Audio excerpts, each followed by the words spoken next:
Good morning students. आज हम करेंगे 1857 की क्रांति के कारण। बेटा जी, 1857 की क्रांति भारतीय इतिहास में प्रथम स्वतंत्रता संग्राम के रूप में जानी जाती है। जो 1857 की क्रांति थी, ये धीरे धीरे भारतीयों के अंदर रोष उत्पन्न होने के कारण इस क्रांति का जन्म हुआ।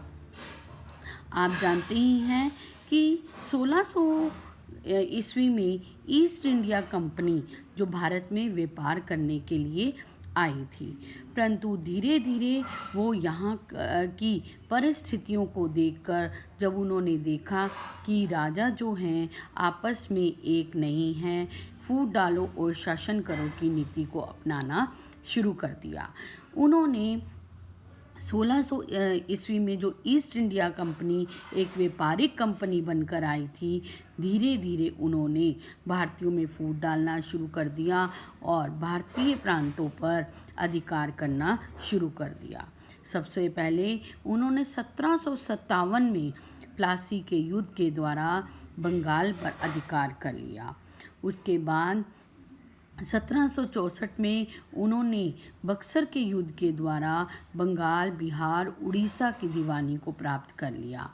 इस तरह धीरे धीरे करके वो भारत के सभी भागों पर अधिकार करने लग गए। बंगाल जो भारत का प्रवेश द्वार माना जाता था, उस पर जब उन्होंने अधिकार सिराजुद्दौला को हराकर अधिकार कर लिया, तो उन्होंने देखा कि भारत को विजित करना बहुत ही सरल कार्य है। इसके लिए उन्होंने अनेक तरह की नीतियाँ अपनानी शुरू कर दी और धीरे धीरे बंगाल, बिहार, उड़ीसा, अवध, झांसी, कानपुर, इन सभी पर अधिकार करना शुरू कर दिया। किसी को सहायक संधि के द्वारा, किसी को लैप्स की नीति के द्वारा और किसी को कुशासन की आड़ में अपने अधिकार में कर लिया। परंतु ये उन्होंने राजनीतिक अधिकार तो किया ही, साथ में भारत का आर्थिक और सामाजिक शोषण भी करना शुरू कर दिया। और धीरे धीरे भारतीयों के मन में ये अंग्रेज़ों के प्रति घृणा की भावना आने लगी और अब केवल एक चिंगारी की आवश्यकता थी जो 1857 की क्रांति को जो है शुरू कर पाती। इसमें चर्बी वाले कारतूस जो तत्कालीन कारण बने, उन्होंने इसका में जल्दी में घी का काम किया और 1857 की क्रांति शुरू हो गई। बेटा जी, ये क्रांति के कोई एक कारण नहीं था, इसके बहुत से कारण थे 1857 की क्रांति के शुरू होने के। मैं आपको धीरे धीरे बताऊंगी, जैसे कि सबसे पहले राजनीतिक कारण, फिर सामाजिक कारण, फिर आर्थिक कारण, फिर धार्मिक कारक और सैनिक कारण, उसके बाद ये तत्कालीन कारण बने। इस तरह धीरे धीरे ये क्रांति का 1857 में ये बिगुल बजा दिया गया। क्रांति सबसे पहले 29 मार्च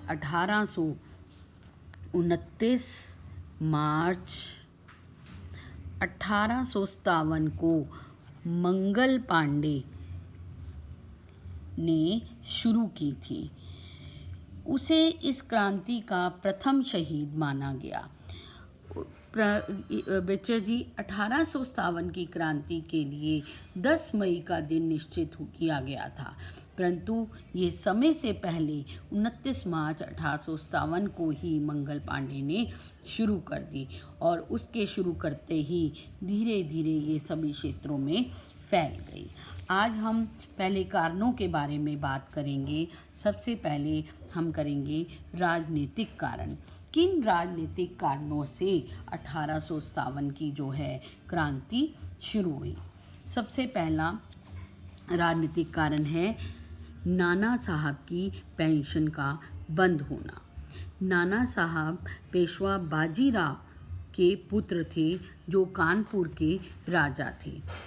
उनके कोई अपने कोई संतान नहीं थी।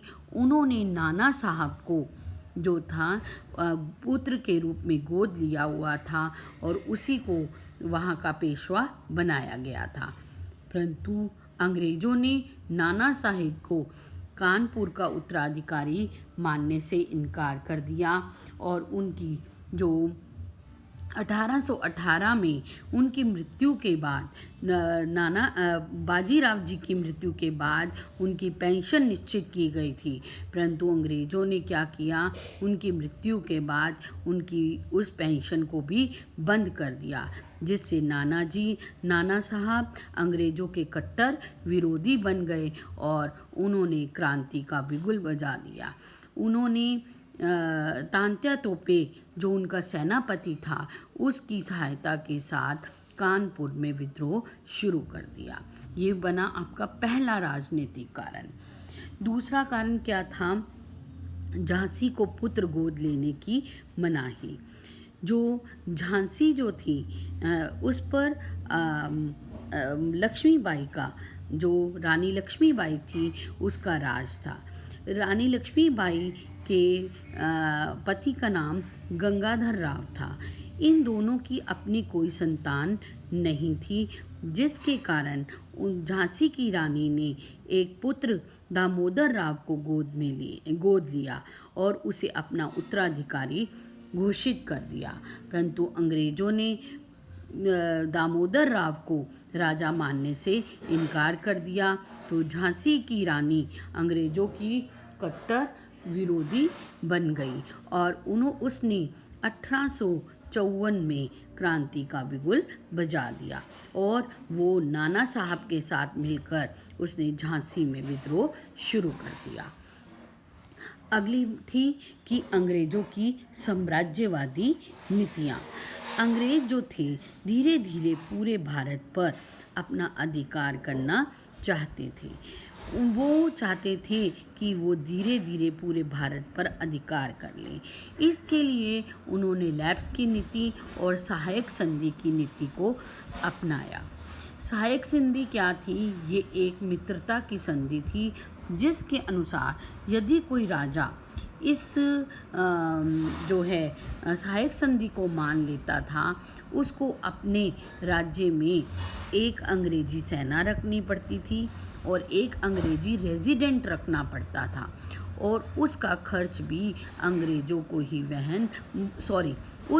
जिस राजा ने ये संधि मान ली होती थी उसे उनकी ये शर्त माननी पड़ती थी और उसको अंग्रेजों को बिना किसी खर्च के ही सेना मिल जाती थी और राजा को उसका सारा खर्च वहन करना पड़ता था। इसके अतिरिक्त क्या था कि उनको एक अंग्रेजी रेजिडेंट भी अपने राज्य में रखना पड़ता था, जो कि उन्हें समय समय पर सारी राजा की खबरें अंग्रेजों को पहले ही दे देता था। और तीसरी बात ये कही गई थी कि जो राजा इस सहायक संधि को मानेगा वो ना तो किसी से अंग्रेजों से पूछे बिना ना तो किसी से मित्रता कर सकता है, ना ही कोई युद्ध या संधि कर सकता है। और इसके बदले में वो क्या करेंगे कि वो अगर कोई बाहरी शक्ति उस राजा पर आक्रमण करेगी तो वो उसकी सहायता करेंगे। इसे सहायक संधि का नाम दिया गया। कहने को तो ये एक सहायक संधि थी, परंतु एक तरह से राजा उनके अधिकार में हो जाता था और उसकी स्थिति ऐसी हो जाती थी जैसे पिंजरे में बंद पक्षी। तो सबसे पहले हैदराबाद के निज़ाम और अवध के राजा ने इस संधि को माना। इस तरह एक तरह से अप्रत्यक्ष रूप से जो है अवध और हैदराबाद अंग्रेजों के अधिकार में आ गए। दूसरा, उन्होंने कुछ को तो युद्धों के द्वारा, कुछ को सहायक संधि के द्वारा अंग्रेजी राज्य में मिला दिया कुछ राज्यों को, और रही सही कसर पूरी लैप्स की नीति ने कर दी। लैप्स की नीति क्या थी? ये लॉर्ड डलहौजी ने सहायक संधि किसने चलाई थी बच्चा?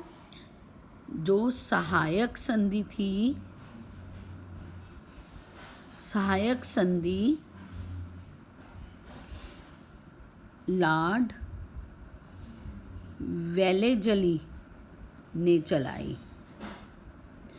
और लैप्स की नीति लॉर्ड डलहौजी द्वारा चलाई गई। लॉर्ड डलहौजी जो था 1856 में वो यहाँ भारत का वायसराय बनकर आया और उसने जब भारत की परिस्थितियों को देखा तो उसने लाभ उठाना चाहा और उसने क्या किया, एक लैप्स की नीति अपनाई जिसके अनुसार यदि कोई राजा निसंतान मर जाता था तो उसके राज्य को अंग्रेजी राज्य में मिला लिया जाएगा और उसे पुत्र गोद लेने का अधिकार नहीं दिया जाएगा।